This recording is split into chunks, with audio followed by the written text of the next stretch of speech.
kislorod yetmay deb nafas ololmay, undan keyin yuragi aritmiya, tukur yuraklar urib ketadi. Orqa miyani boshlanish chastida затылочный zona deyiladi.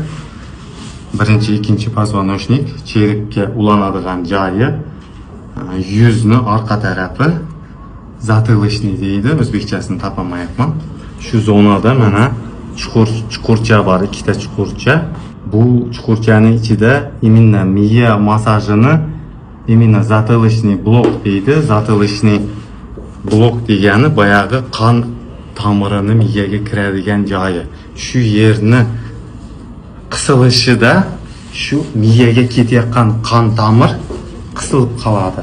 Shu qisilishini hisobiga miyaga boradigan qon 40, 50, 60% miyaga yaxshi kirmaydi.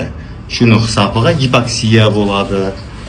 Mazasi qochib beradi, раздраженность, miyasi boyagi vahma kasalliklari ham o'zi asl tegi shundan kelib chiqadi, потому что birinchi dixalka u ham diafragmальный sindrom masalan, мощный ko'p narsani hal qiladi.